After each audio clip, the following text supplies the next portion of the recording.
have the reading of God's Word, please stand as you're able. I'll be reading from the book of Mark, chapter 12, verses 38 through 44. As he taught, he said, "Beware of the scribes who like to walk around in long robes and to be greeted with respect in the marketplaces, and to have the best seats in the synagogues and places of honor at banquets. They devour widows' houses, and for the sake of appearance say long prayers. They will receive the greater condemnation." He sat down opposite the treasury and watched the crowd putting money into the treasury. Many rich people put in large sums. A poor widow came and put in 2 small copper coins, which are worth a penny. Then he called his disciples and said to them, "Truly I tell you, this poor widow has put in more than all those who are contributing to the treasury.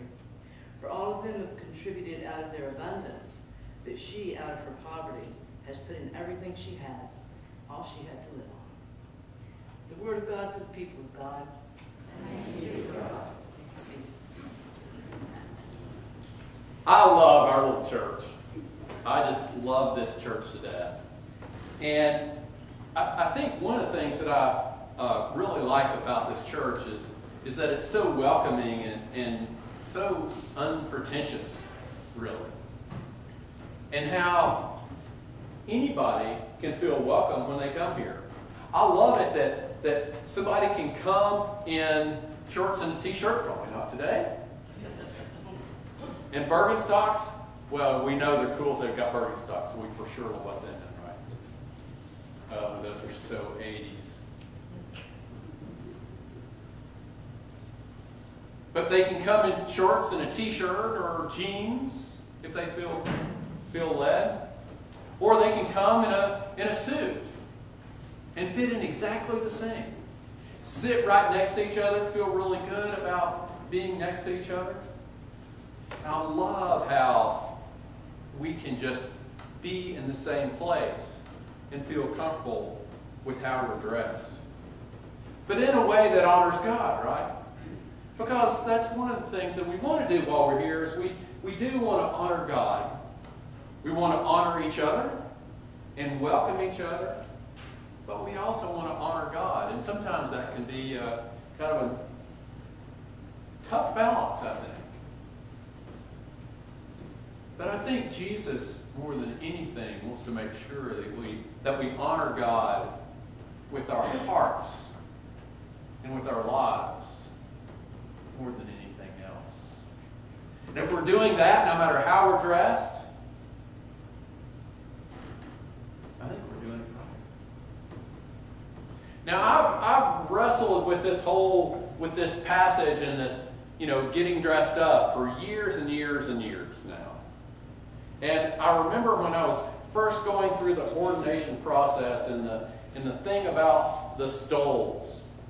Okay, one of the first presents, or the first present that this church gave me was a new stole, which was beautiful. But little did any of us know that I actually wasn't supposed to wear it. What? I wasn't one of the cool kids yet.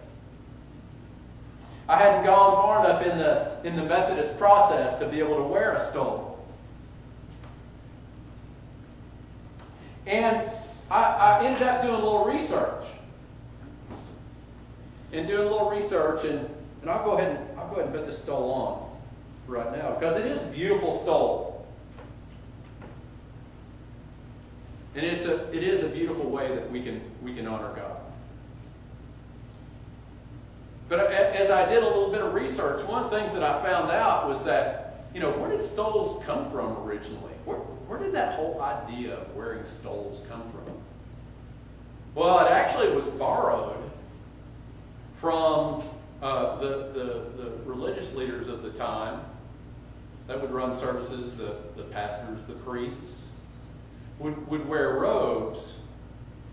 But then when they got a little bit more affiliated with the Roman government,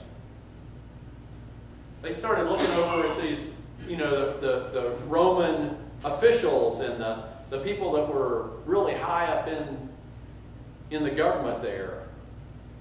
And they were wearing stoles. And they looked pretty good. Well, if they're cool, if those cool kids are wearing them, then we probably should too.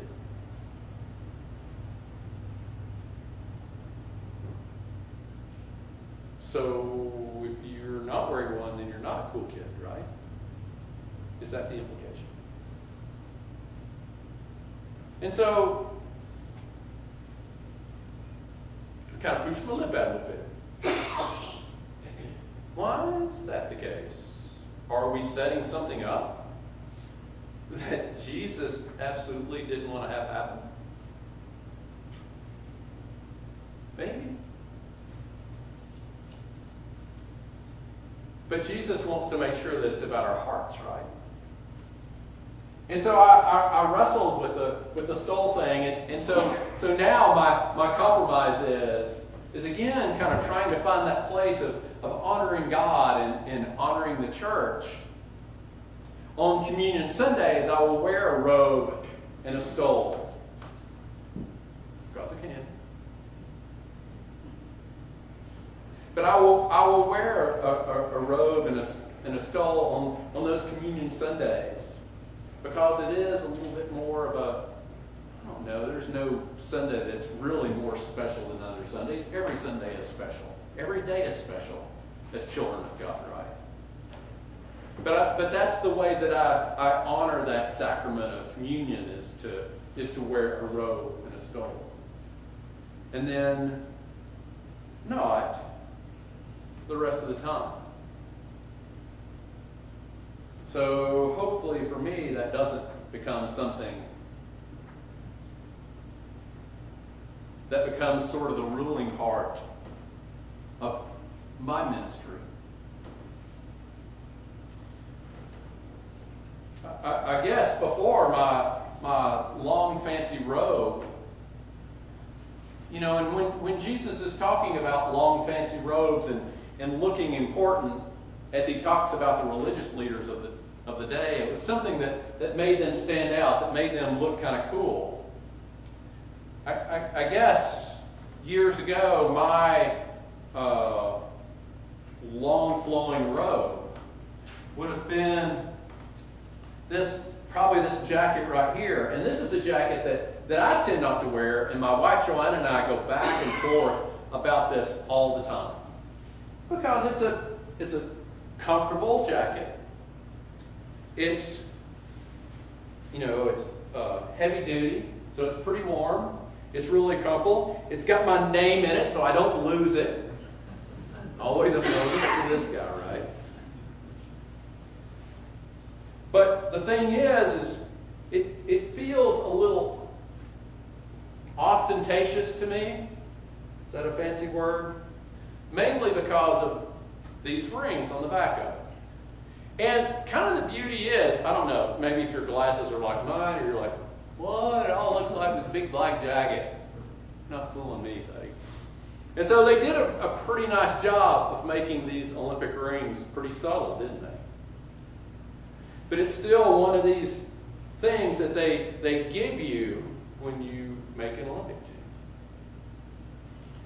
And in recognition of participation in the U.S. Olympic team. But it still feels kind of funny. Now, a friend of mine was wearing his to a party one time. This is one of my favorite stories. I can't not share this. Now, this guy's a really good guy, also a gold medalist. And he shows up to this party, and there's this really cute girl sitting there. And she goes, "Ooh, I love your jacket." He's starting to go, "Yeah." Yeah, so she goes, "Do you drive an Audi?"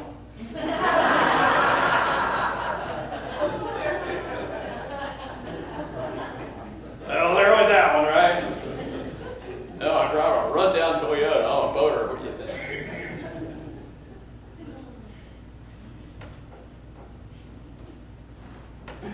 But it's something that we kind of wrestle with. And so the jacket sits in my closet. Now, I get the irony that I just brought it out and showed it to you. I said, look at that, let me check it. Oh, your pen's over here. I love you, buddy. I know, right? There's even irony in that. But I thought, oh, okay, anyway, well, it'll make the point. But, there are other times when, we would get these team jackets every year. Of course, they'd have USA on them and all this kind of stuff. And so you'd wear those things around all the time. And so sometimes it could feel like you're trying to be one of the cool kids, right? And I got called out one time by a friend of mine. We were over visiting a friend of mine in Great Britain, and his dad is like, you Americans, always showing off with your USA all over your jacket and stuff. And I'm like, this is the only rain jacket I've got. I'm going to freeze to death if I wear this thing. But I got his point, right? I got his point. And so it can feel a little bit, I'm cooler than you are. Or at least I'm one of the cool kids, right? But at the same time, I remember wearing a USA jacket walking down the street in Czechoslovakia right before the wall fell. And I remember an older man, we were just walking down, me and a friend of mine were just walking down the sidewalk. And the guy noticed our jackets, and he would kind of come up he would come up beside us and just under his breath say, are you guys from America? He'd go, yeah, we're from America. Have you ever been there? He's like, oh man. He'd just keep his head down and just, it's like he didn't want to be seen talking with us, right? For fear of his life. But he wanted so badly to talk to us because he had visited the United States before, and he ended up kind of walking at a little bit of a distance, and we did a loud whisper, and there was nobody else around. We were out it'd be like, going to the Nantahala and walking up and down the street over there, right? You're just not going to go around it, so you can sort of have a conversation, but you never know when somebody's looking over your shoulder. And so this guy so desperately wanted to have this conversation, and at some level, the jacket gave him that opportunity to have that conversation, to look forward to it. Now, I do remember going back to Czechoslovakia, or the new Czech Republic, as it came to be known, and saw the dramatic difference between the two countries. The old Czechoslovakia, people literally were scared to talk to you. They were not happy. Everything was in shades of gray. Have you ever seen these movies where it's in a grayscale? The whole movie is like a war movie. They like to do that with war movies and things like this. Standing in real life, it was like watching one of those movies. Everything was covered in coal dust, and people's attitudes were exactly the same. They would not talk to you. They weren't talking to each other. They just seemed oppressed. When I read about an oppressed people in the Bible, it's one of those times when I think back and I say, yeah, I've seen an oppressed people, and it is not pretty. It's almost like they have no hope. It's not almost. They just don't feel like they have any hope. And then when I went back the next year, where there was hope, and literally they were selling newspapers, they cleaned up the streets. It was almost like watching one of these black and white movies that they colorized. The exact same people, and they're up dancing around, they're selling newspapers, they're talking, they're everything. It was incredible. I've never seen such an expression of hope in my life as going from the old country to the new country. And people would love to talk with you. I probably got off on a tangent a little bit from talking about Jesus' message of how we dress. But I think Jesus' point was that however we dress, however we look, if we go into it with humble hearts, if we go into it with a serving, listening attitude, rather than a speaking, controlling attitude,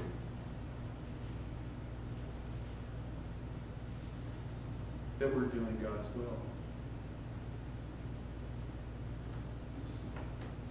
Jesus doesn't care so much for those that are self-important. We see that time after time in the Gospels, where those that were supposed to be the cool kids on the block, whether they were putting money in the treasury or whether they were just walking around looking important, Jesus didn't care too much for that attitude. And so he asked his disciples to have a servant's heart. And those that instead of the ones that were the least, that were putting themselves last, were the ones that would be first.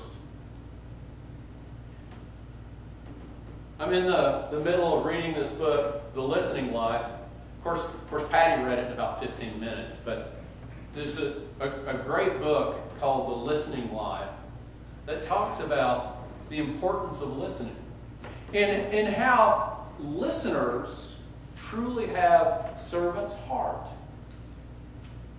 That if we listen to other people rather than just responding, if we listen to really get to know more about them, to hear about their problems, to hear about their issues, to serve, then we are listening with a servant's heart.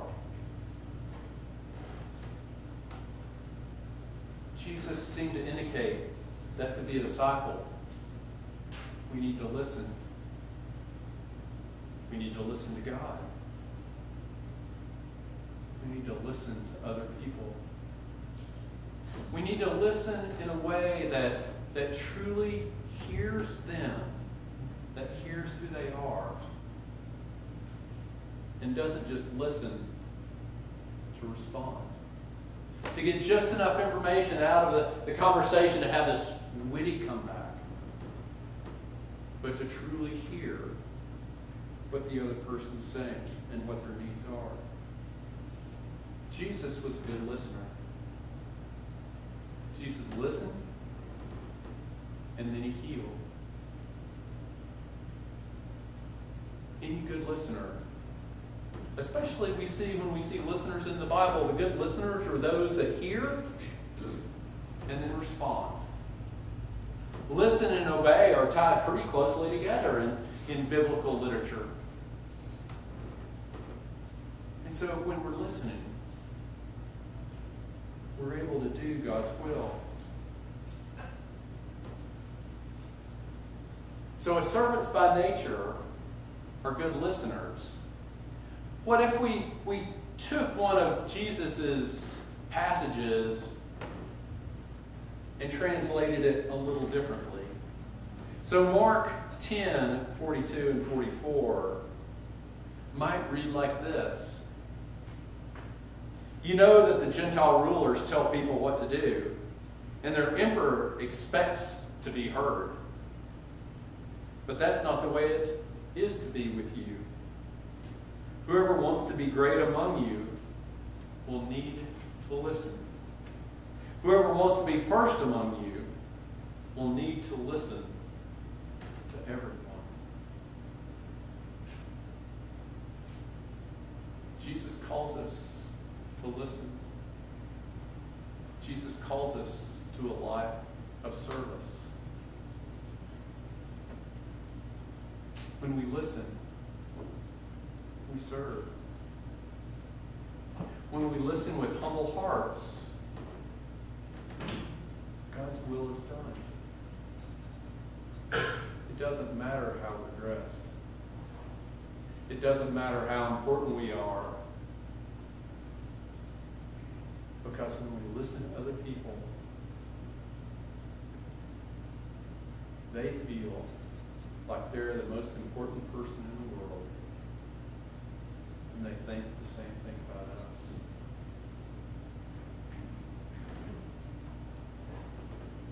Jesus said the religious leaders and his disciples need to honor God with their money, with their heart, with their life.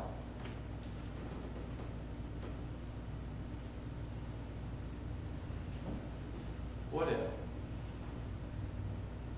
we were able to honor God completely by listening with our heart and responding with our lives? What would the world look like